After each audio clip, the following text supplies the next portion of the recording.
خدا کی دیر ہے اندھیر نہیں. خدا یعنی مقافات عمل، خدا کی لاٹھی حرکت میں آئے گی. ہم تو جدوجہد کر رہے ہیں، لیکن ہم اللہ کے معاملات میں دخل تو نہیں دے سکتے، فریادی ضرور ہو سکتے ہیں، اور ہماری فریادیں اللہ تک پہنچ رہی ہیں. بتائیے، اب مجھے بتائیے کہ سپریم کورٹ کے ججز، فوج کے corps commanders, chief of army staff, خدا کے واسطے تو آپ خدا کو مانتے ہیں، تو چلیے خدا کا واسطہ آپ کے جو جس رسول کو مانے آپ کے رسولوں کا واسطہ، بند کر ظلم اور چوروں، مکاروں، عیاروں، ملک کی دولت لوٹنے والوں کی امداد بند کر دو. اے فوجی جنرلوں، تمہیں خدا نے طاقت آج بھی عطا کی ہے. طاقت، بندوق، گولیاں تمہارے پاس ہیں، ٹینک تمہارے پاس ہے، لڑاکا طیارے تمہارے پاس ہے. تمہارے آگے ہاتھ جوڑ کے کہتا ہوں، ظلم بند کر دو. ملک میں انصاف کا نظام قائم کرو. پاکستان کے نام سے آج الو بنا رہے ہیں. یہ سب کے سب ارب پتی کھرب پتی ہیں، اور سب فوج کے آگے، ٹھاکر کے آگے جا کے، فوجی ٹھاکر کے آگے سجدہ کرتے ہیں. ان کے بوٹوں پر پالش کرنے کے بجائے چاٹ چاٹ کے صاف کرتے ہیں.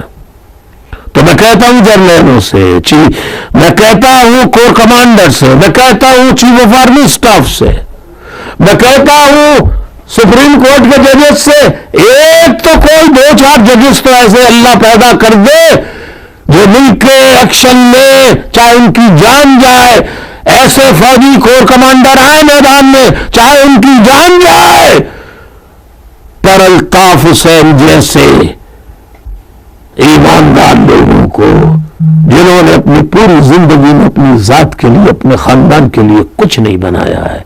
آج بھی الطاف حسین کا چھوٹا بھائی، وہ کینیڈا میں جلا وطنی کی زندگی گزارنے کر وہ آج بھی سیکیورٹی کی ڈیوٹی کا کام کر رہا ہے. پوچھ لیجیے آپ کسی سے بھی. تو میں آپ سے کہتا ہوں، پاکستان کے فوج کے جنرلوں، چیف آف آرمی اسٹاف اور سپریم کورٹ کے ججز، خدا کے واسطے اس پاکستان کے عوام پر جو تباہی ہونی تھی وہ ہو گئی. اب بھی الطاف حسین جیسے لوگوں کو خدا را آگے لاؤ.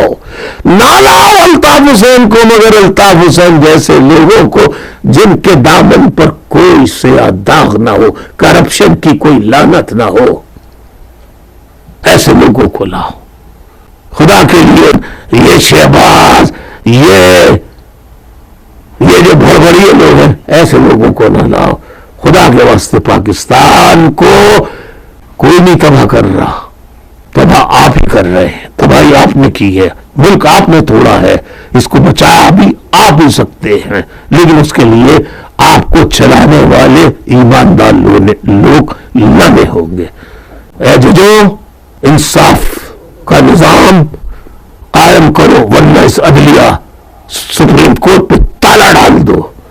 ایسی فوجی جنرل ہمیں نہیں چاہیے جو لٹیرے، جاگیرداروں، وڈیروں، کرپٹ لوگوں کو تحفظ فراہم کرے، ان کے لیے رات کو عدالتیں کھلوائے. ایسے فوجی جنرل اس ملک کو نہیں چاہیے.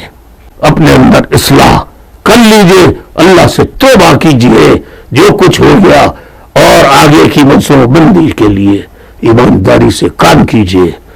جہاں آپ کو ملک کی بہتری کے لیے الطاف حسین کے تعاون کی ضرورت پیش آئے گی، میں بلوچ عوام ہو، سندھی عوام ہو، پختون ہو، پشتون ہو، مہاجر ہو، سرائکی ہو، گلگتی ہو، بلتستانی ہو، ہزاروال ہو، مسلم ہو، غیر مسلم ہو، سب کے تحفظ کے لیے اپنی خدمات غیر مشروط طور پر دینے کے لیے تیار ہو. اپنا اپنے لوگوں کا بہت خیال رکھیے، میری باتوں کو آگے بڑھائیے، سے اجازت چاہوں گا اور ساتھیوں سے کہوں گا میری باتوں کو یاد رکھنا، تاریخ کو پڑھنا، اور میری پرانی تمام تقاریر جہاں سے ملے دیکھو، ایک ایک لفظ کارآمد ہوگا، اور میرا ایک ایک کہا جو بہت پہلے کہا تھا وہ اس کے بعد ہوتا نظر آیا، اور جو آج کہہ رہا وہ کل نظر آئے گا۔ میں نے آج تک جو بات کہی ہے کبھی ایسا نہیں ہوا وہ بات چھوٹی نکلی ہو۔ آپ سب کو اللہ خوش رکھے، الطاف حسین کا ساتھ دیجیے، چاہتا ہوں اللہ سب کے لیے آسانیاں پیدا کرے، سب کو خوش رکھے۔ ان دعاؤں کے ساتھ اجازت چاہتا ہوں، اگر کوئی بات بری لگی ہو تو ہاتھ جوڑ کے معافی چاہتا ہوں، اجازت دیجیے، اللہ حافظ۔